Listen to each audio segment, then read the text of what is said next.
जय राधा माधव। आज का सत्संग 9 मई 2022 सायकालीन सत्र शाम 7 बजे मंदिर का न्याय स्थान। चक्षुर्निमिलितं येन तस्मै श्री गुरुवे नमः।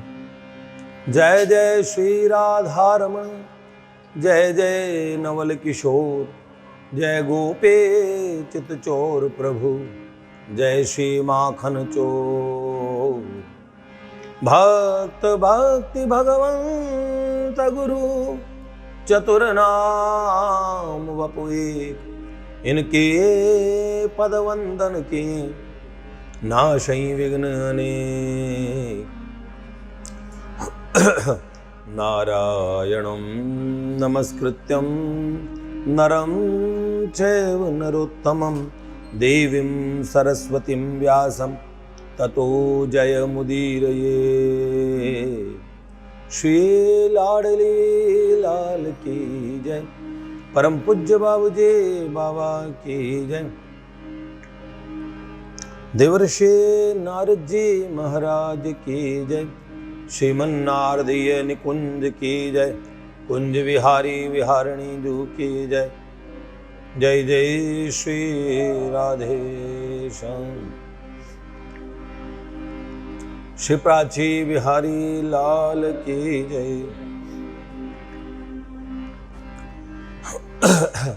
देखिए,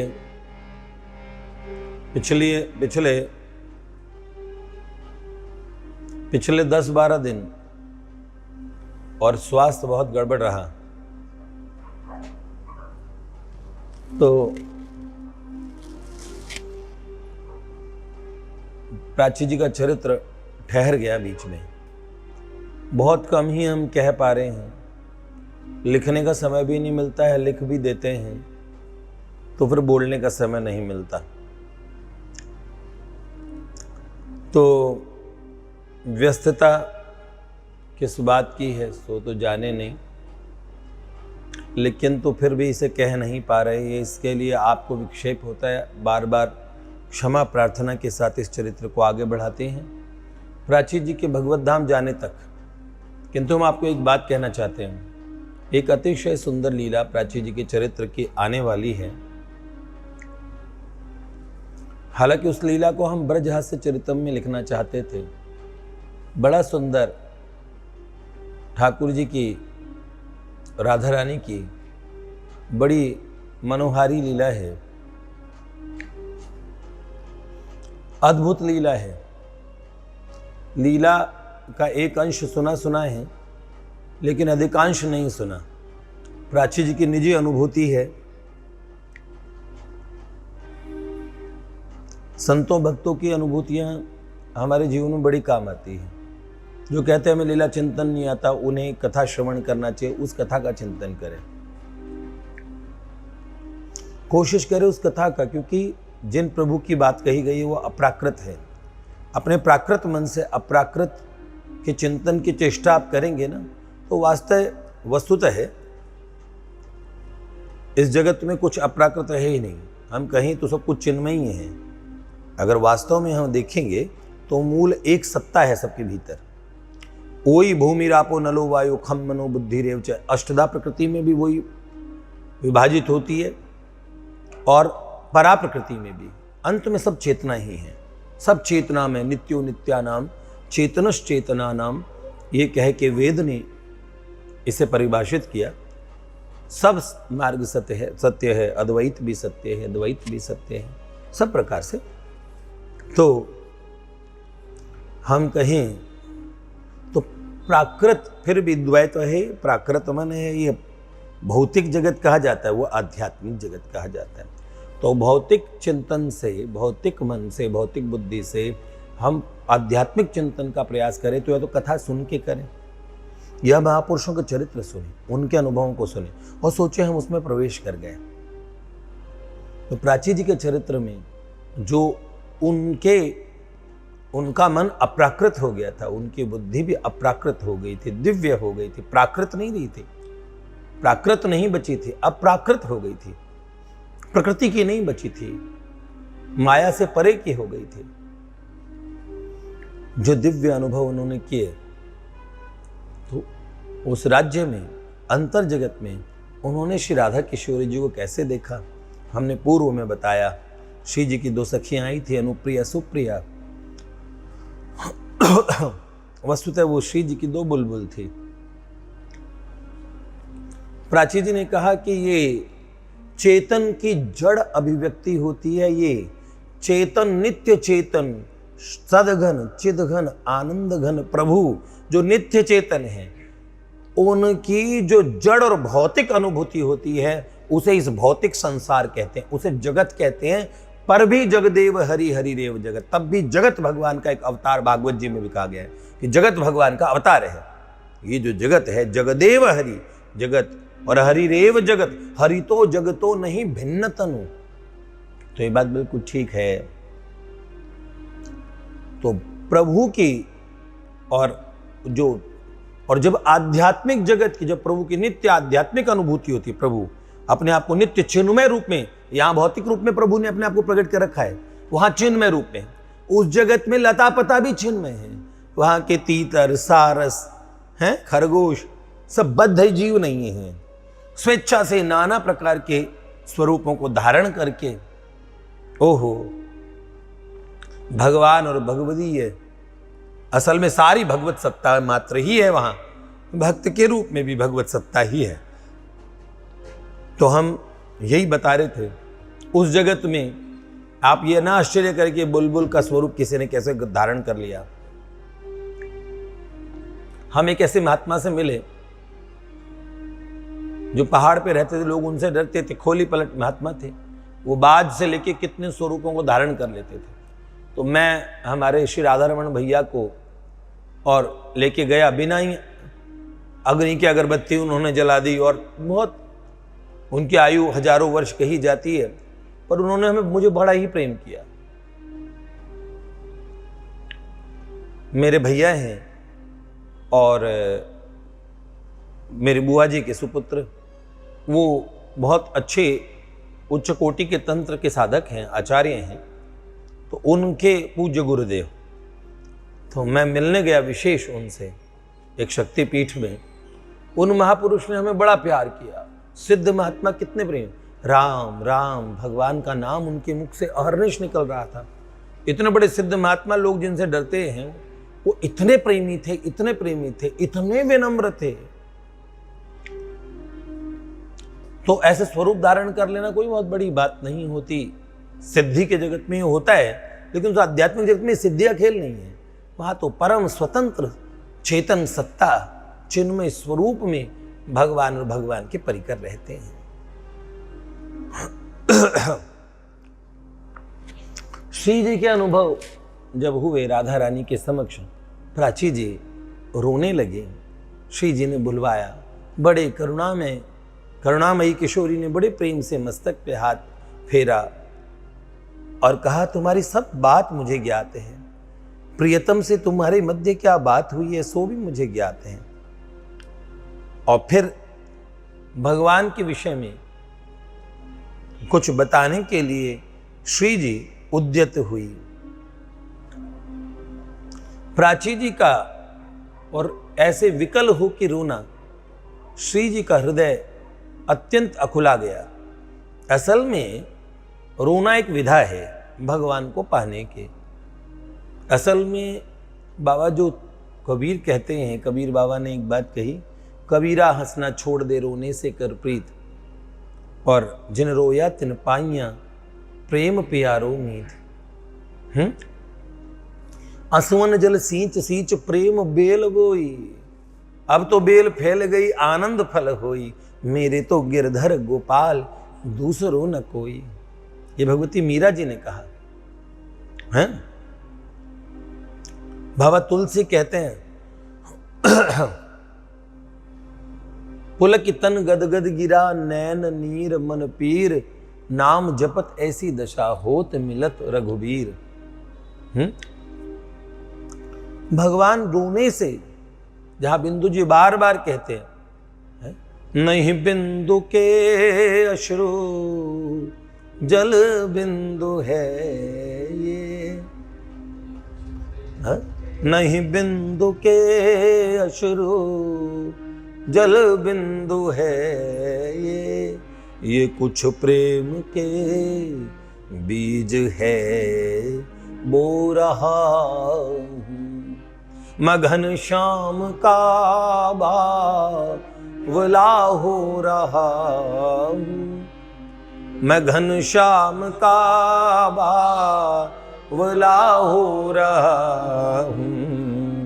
कभी हंस रहा हूँ कभी रो रहा हूँ। ये बात सही है। आंसू की बड़ी कीमत है। कुमार विश्वास जी की एक रचना थी ना, मोहब्बत एक एहसासों के पावन सी कहानी है। कभी कबीरा दीवाना था, कभी मीरा दीवानी है। यहाँ सब लोग कहते हैं मेरी आंखों में आंसू है। जो तुम समझो तो मोती है, जो ना समझो तो पानी है। वास्तव में ये बात है। नहीं बिंदु के अश्रु जल बिंदु है ये उल्फत में लाल और गुहर हो चुका है? तो वास्तव में रोना भगवान को रिझाने की सबसे बड़ी बात है। रो के प्रभु को पुकारना। कब?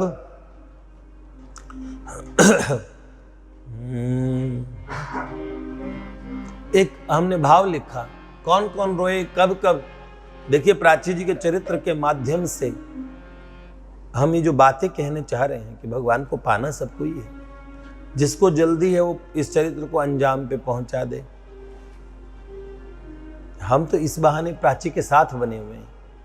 हम कभी उन्हें भूलना नहीं चाहते, इसलिए उनका चरित्र, किंतु अब हमें आगे ब्रजहास्य चरितम भी कहना है, इसलिए फिर भी समय निकल रहा है, हमें कहना तो पड़ेगा।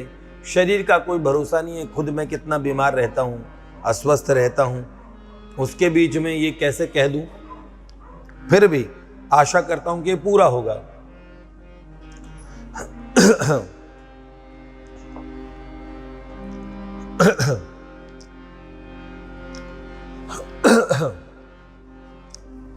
कैसे हम रोते हैं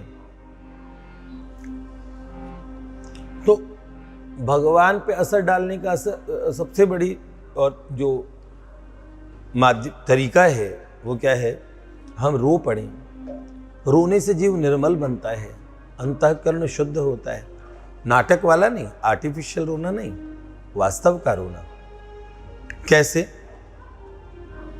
बरसों की साधना रोने से बहुत शीघ्र में पूरी हो जाती है। कैसे?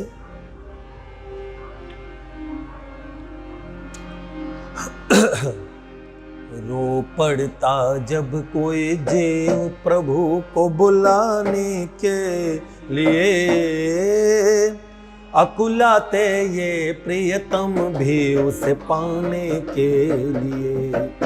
रो पड़ता जब कोई जीव प्रभु को बुलाने के लिए, अकुलाते ये प्रियतम भी उसे पाने के लिए। रो पड़ता जब कोई जीव प्रभु को बुलाने के लिए, अकुलाते श्री कृष्ण स्वयं उसे पाने के लिए। रो पड़ता जब कोई जीव प्रभु को बुलाने के लिए, अकुलाते श्री कृष्ण स्वयं उसे पाने के लिए। कैसे? हमें लगता है भक्त प्रहलाद ने बड़े कष्ट से, पर वास्तव में जैसे नामाचार्य हरिदास ठाकुर को कोड़े पड़े थे, बेंत पड़ी थी, कितने बाजारों में घुमा घुमा के उन्हें पीटा गया था, पर श्रीमन महाप्रभु चैतन्य देव के और पार्श्व में उनकी पीठ पे वास्तव में वो चोटें महाप्रभु जी ने सहन की। उनको तो फूल के समान वो मार लगी। ऐसे भक्त प्रहलाद की सब चोट की इन्होंने सहन की। क्या असुर राज प्रहलाद भगत पर जो जो सितम बिढ़ाते थे। असुर राज प्रहलाद भगत पर जो जो सितम बिढ़ाते थे। चाबुक मुगदर की मार प्रभु वो स्वयं पीठ पर खाते थे। स्वयं पीठ पर खाते थे। चाबुक और मुगदर की मार प्रभु खाते थे। फिर क्या हुआ?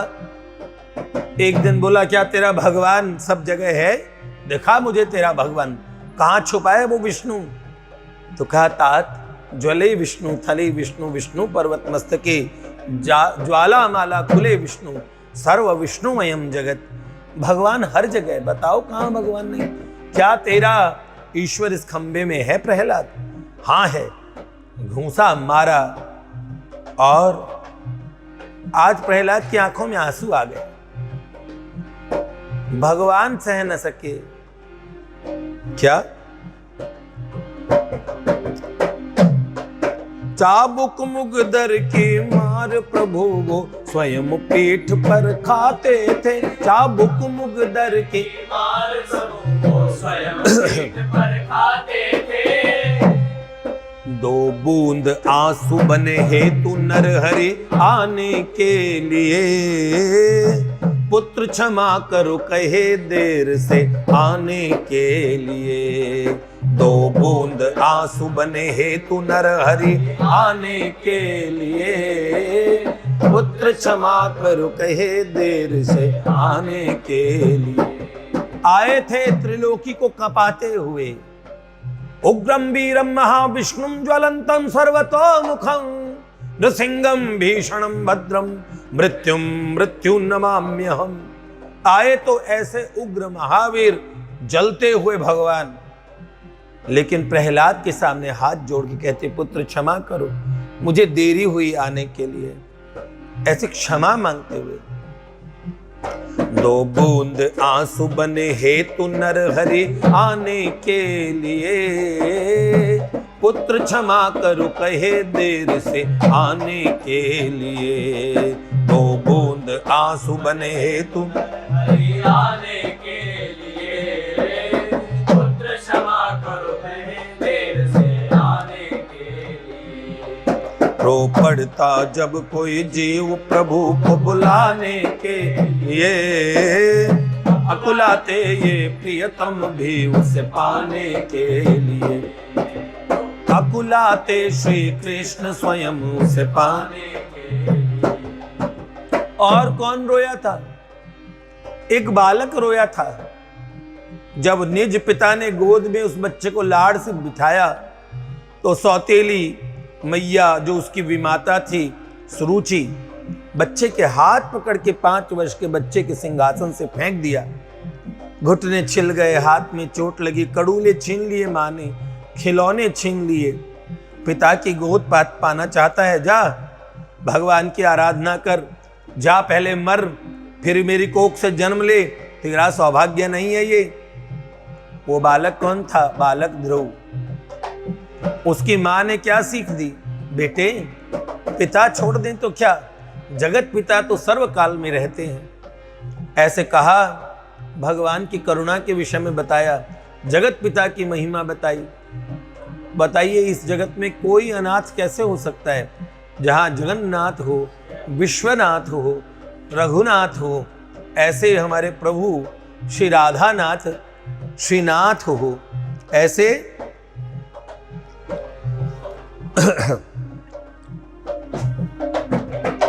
सौतेली मां ने ध्रुव को निज पिता गोद से उतारा था।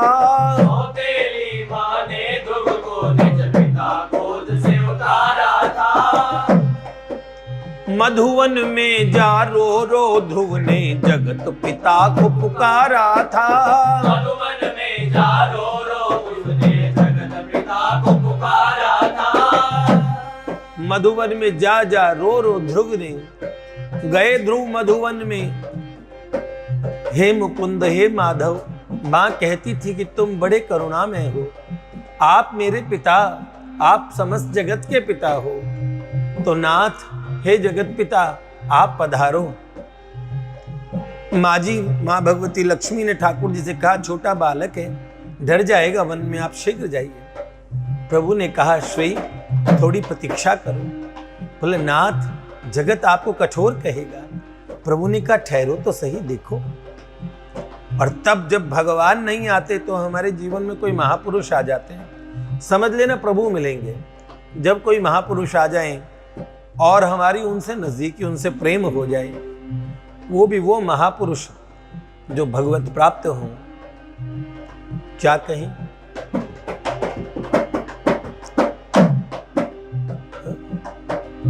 भगवान ने भेजा उनको जिनके मिलने के बाद ये गारंटी मिल जाती है, नारदौ देव दर्शनात्, नारद जी के दर्शन होंगे तो समझ लीजिए कि अब लिख के देना पड़ेगा, भगवान को आना ही पड़ेगा। तो क्या, मधुवन में जा रो रो ध्रुव ने जगत पिता को पुकारा था। मधुवन में जा रो रो ध्रुव ने जगत पिता को पुकारा था। भेजे देवर्षि नारद पथ दिखलाने के लिए, भेजे देवर्षि नारद पथ दिखलाने के लिए, फिर दौड़े करुणा में उसे गोद बिठाने के लिए, फिर दौड़े करुणा में उसे गोद बिठाने के लिए। पहले देवर्षि नारद जी को भेजा, फिर एक दिन भगवान भी आए।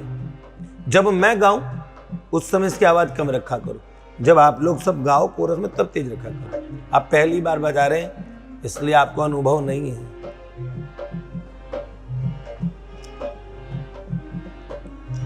देवर्षि नारद जी भेजे मतलब भगवान आ गए, एक तरह से गुरुदेव आ गए मतलब भगवान आ गए। गुरुदेव का आने का मतलब भगवान आ गए। गुरुदेव के आने के बाद मन में प्रश्न ही नहीं आना चाहिए कि भगवान नहीं आएंगे। अब क्या, भेजे देवर्षि नारद पथ दिखलाने के लिए, फिर दौड़े करुणा में उसे गोद उठाने के लिए, फिर दौड़े करुणा में उसे गोद बिठाने के लिए। रो पड़ता जब कोई जी प्रभु को बुलाने के लिए, अकुलाते ये प्रियतम भी उसे पाने के लिए, अकुलाते श्री कृष्ण स्वयं उसे पाने के लिए। और सुनिए रोने की कहानी। ध्रुव ने तो इतना ऊंचा स्थान पा ही लिया, भगवान आ ही गए।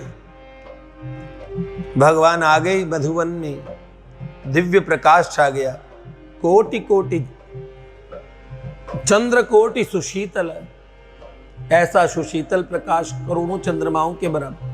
सब देवता भी आनंद फानन में आए, हमारे सुपर बॉस आ रहे हैं। भगवान महादेव थे, ब्रह्मा जी महाराज, देवेंद्र थे, हाँ? कुबेर थे, सब देवता, सब गंधर्व, सब यक्ष, सब किन्नर, सब चारण, सब सिद्ध, सब योगी, सब पहुंच गए। भगवान के 16 पार्षद भगवान को चारों तरफ, भगवान के अंग रक्षक बीच में भगवान। भगवान ने ध्रुव को स्वयं कहा, जा तुझे रुद्रलोक की शांति मिले, हाँ जा तुझे ब्रह्मलोक का ऐश्वर्य मिले, इंद्र के समान मान मिले, कुबेर के समान धन मिले।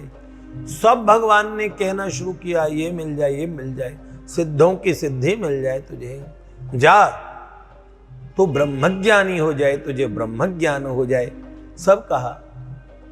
तो भगवान ने बोला, तो ध्रुव बोले, अब वो दे दीजिए जो मुझे चाहिए। तो भगवान कह रहे, बालक मैंने सब दे दिया है। तो भगवान ने पास खड़े भोले बाबा की तरफ देखा, भोले बाबा ने कहा, हाँ बालक सब दे चुके हैं। तुरंत हाँ में हाँ मिलाते हुए ब्रह्मा जी ने कहा, देवेंद्र ने कहा। भगवान ने बालक के गुरुदेव की तरफ देखा कि आप ही समझाइए चेले को। तब गुरुदेव हमारे देवर्षि नारद जी महाराज बोले, बालक सब दे चुके हैं। तब ध्रुव ने कहा, प्रभु अभी तक जो आपने दिया वो मिला, अब वो दे दीजिए जो मुझे चाहिए। माना मैं कड़ूले के लिए आया था, माना मैं खिलौनों के लिए आया था, माना मैं राजपाट लोभ से आया था, किंतु आज बस मुझे एक चीज चाहिए। क्या? आप ऐसे ही रहेंगे? थोड़ा नीचे आइए। और प्रभु मधुबन में उस वृक्ष के नीचे आए। भगवान की गोद में बालक बैठ गया, भगवान को बड़े प्रेम से गले लगा लिया। छोटा बालक चेष्टाएं करता है, ठाकुर जी के गालों पे, घंटस्थल सुंदर कपोलों पे प्रीति की मोहर छोटे बालक ने लगा दी। भगवान के झरझर नेत्र बरसने लगे। भगवान इतने प्रेम विभोर हो गए, अचानक उस बालक को प्रेम विवल हो कि छाती से चिपटा के प्रभु रोने लगे और आकाश में उछालने लगे। छोटे बच्चे को जब हम बहुत प्यार करते हैं, उछाल उछाल के प्यार करते गए, तो कहते हैं भगवान ने कहा, ध्रुव तू इतना ऊंचा जाए, ये मेरी चाहत है, जैसा ऊंचा कोई ना हो। उन्होंने बोला तो सदा दूसरों के लिए दिशा देने वाला होगा, ध्रुव लोक का स्वामी होगा। आज ध्रुव तारा जो है वो ध्रुव मंडल है, ध्रुव लोक है। वहां ध्रुव जी महाराज आज भी भगवदीय साधकों का मार्गदर्शन करते हैं और फिर वहां से उन्हें भगवत धाम भेज देते हैं। काल के सर पे पैर रख के गए थे। छोटे बालक ने रोना सीखा था और कोई साधना नहीं आती थी, तो रोने की साधना की गुरुदेव आ गए। भगवान बाकी तो गुरु जी भगवान भेज देंगे, चिंता ना करें। बालानाम रोदनम बलम, बच्चों का बल रोना होता है। तो ध्रुव बालक थे। अरे भगवान के सामने 5 वर्ष की क्या, अरे हम सब बालक हैं, बूढ़े हों बड़े हों, उनके सामने बल सब बालक हैं। रोना चाहिए, प्रभु से कहना चाहिए। अब एक रोने की गाथा और सुनो। एक गीध थे, बाबा कहते हैं, तुलसी बाबा, गीध अधम खग आमिष भोगी, गति देनी जो जाचत जोगी। एक गीध था, मांस भक्षण भी करता था। गीध था तो मुर्दों को खाता था, शिकार करता था। पर वो आदि में, सृष्टि के आदि में प्रजापतियों ने जब सब सृष्टि प्रकट की, उसमें जो गीध सृष्टि थी वो आधे उपदेव थे, आधे प्रजापतियों से उत्पन्न थे, आधी पशु चेतना पंछी की। तो गरुड़ जी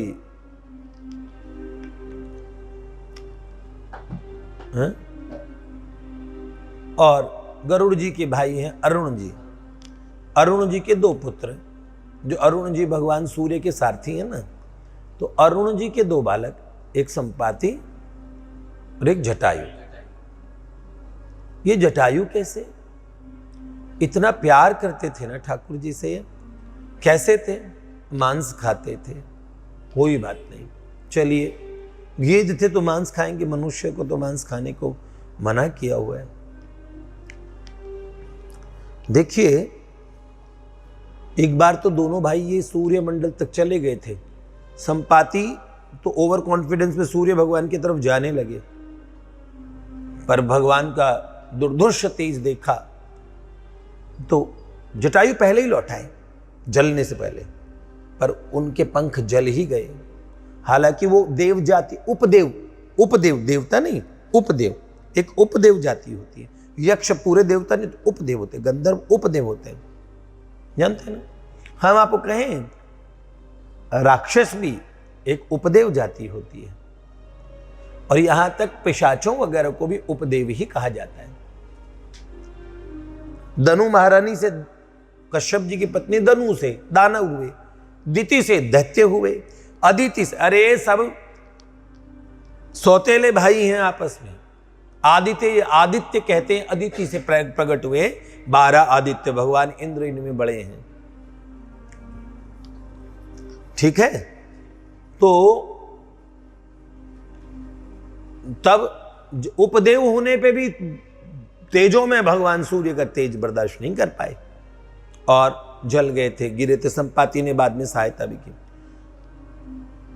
जटायु और इतना प्रेम करते थे, हम क्या कहें। राजा दशरथ की एक बार बड़ी सहायता की। शनि ग्रह से युद्ध करने के लिए जब शनि देवता ऐसी राशियों में प्रवेश करने वाले थे, तब दिव्य मंत्र और योग मार्ग का अवलंबन लेके राजा दशरथ युद्ध करने गए।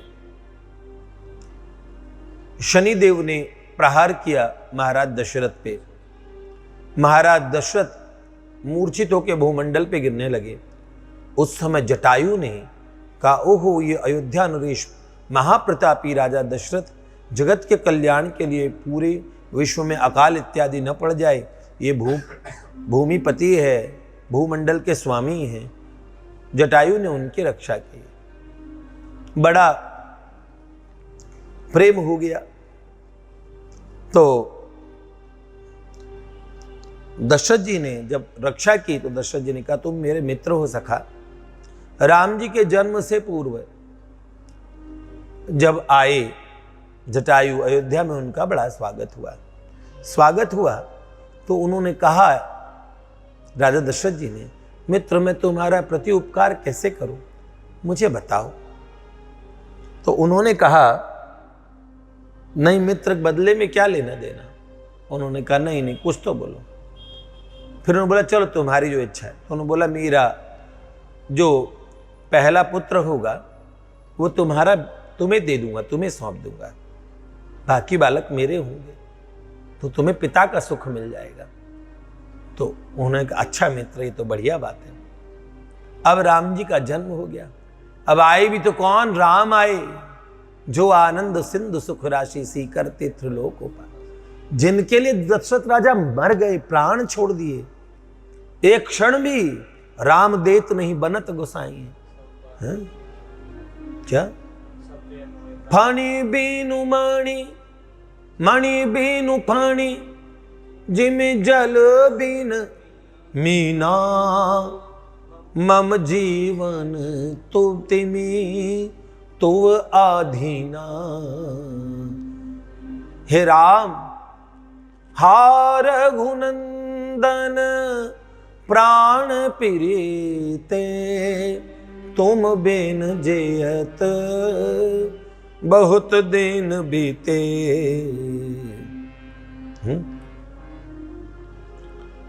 तो ऐसे मणि जिसका मणिधर नागमणि के बिना जी नहीं सकता, क्षण में मर जाएगा, और मीन जल के बिना मर जाएगी। तो राम, ऐसे तुम्हारे बिना मैं रह नहीं सकता। राम देत नहीं बनत गोसाई, ऐसे हो गए तो क्या राम जी को दे सकते थे? राम जी हो गए, जटायु आ गए। अब राजा दशरथ, रानियां सब, लेकिन वचन दिया था मित्र को, सब रानियां रोने लगी। राजा दशरथ के प्राण जा रहे थे। जटायु ने कहा, अच्छा ये राम है। इतने प्रसन्न हुए जटायु। कहा, बेटे तुम सदा प्रसन्न रहो। रघुनंदन इतने प्रसन्न हुए राम जी को देख के, ऐसे लगा मानो ब्रह्म समाधि में लीन हो गए। फिर सब हाहाकार मच गया कि जटायु उस बालक को ले जाएंगे।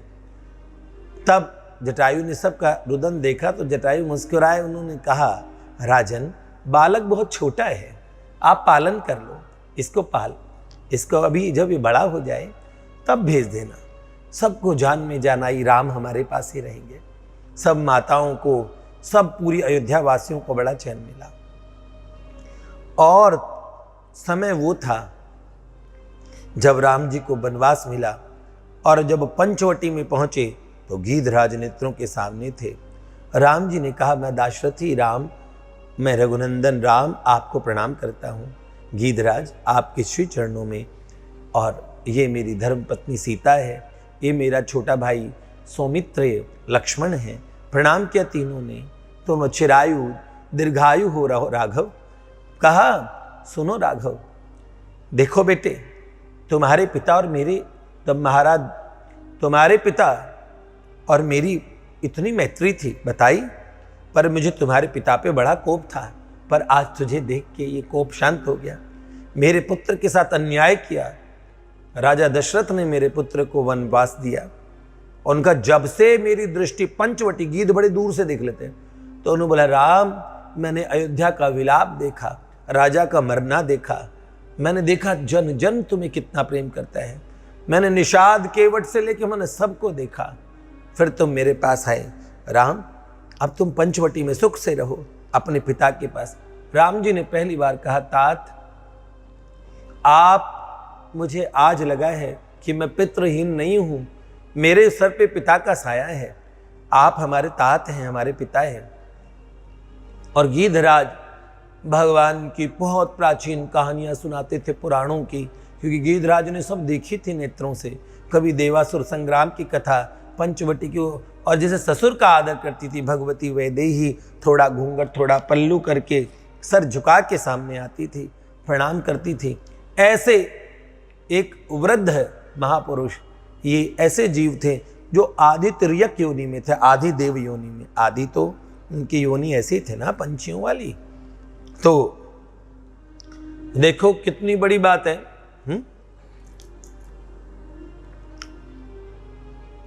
पुत्र वधू मैथिली को पुत्र प्रभु को जटायु ने माना था। पुत्र वधू मैथिली को पुत्र प्रभु को जटायु ने माना था। अब जानो, पुत्र वधू मैथिली को माना। मिथिलेश कुमारी थी ना, मिथिलापति महाराज जनक की कन्या जनक तनया मैथिली पुत्र वधू थी, और पुत्र थे जटायु। जब रावण, जिसके नाम से 10 दिशाएं कांपती थी, जब पकड़ के सीता जी को लेने जाने लगे तो वन देवता भागे, वन देवियां भागी, कोलाहल मच गया। वाल्मीकि रामायण का वो भयानक मंजर आप पढ़ेंगे तो कांप जाएंगे। कोई नहीं आ सकता था रावण के सामने त्रिभुवन में। चंद्रहास नामक खड़ग भीषण और वो दुर्दांत रावण, देवता कहीं कहीं दिशाओं के देवता भाग गए, दिक्पाल भी सामने नहीं आए। ऐसे में बूढ़े जटायु ने अपनी पुत्र वधू का अपहरण करते हुए देखा। तो एक पिता अपने बालकों की सुरक्षा कैसे सुनिश्चित करता है? क्या कहा जटायु ने? क्या? सीते पुत्री करसी जनि त्रासा, करिहूं जातु धान करना सा। बेटी सीता तो डर मत, आज से मारूंगा मैं, तू मत रो बिटिया। ऐसे कह के भीषण युद्ध करने के लिए बूढ़े जटायु ने प्राण प्रण झोंक दिया। उसे पता था परिणाम ये है, मैं नहीं रहूंगा, मेरे रहते ये नहीं होगा। तो संबंधात्मक भक्ति का स्वरूप ये है। ठीक है, प्रभु और भक्त के बीच में रोने का ही संबंध होता है। भगवती वैदेही को रुदन करते हुए देखा तो क्या हुआ? पुत्र वधू मैथिली को पुत्र प्रभु को जटायु ने माना था। पुत्र वधू मैथिली को पुत्र प्रभु को जटायु ने माना था। तो क्या कहा?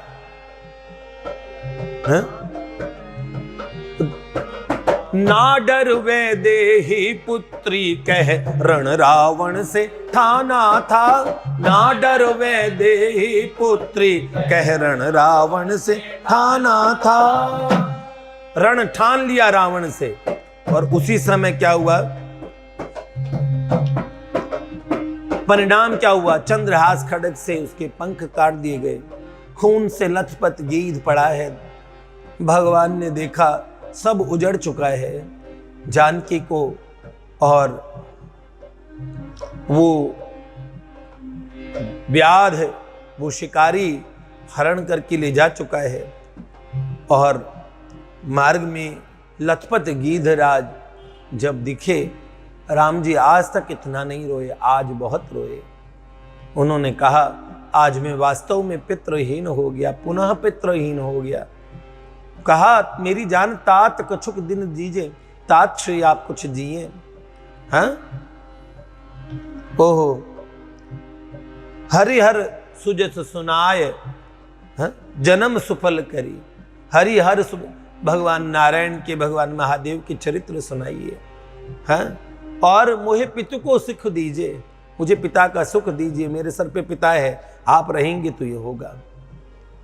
तो क्या गीध ने कहा नाथ अब जाने का समय है, अनुमति मांगने लगे तो राम जी रोने लगे। कभी जीव रोता है, कभी ब्रह्म रोता है।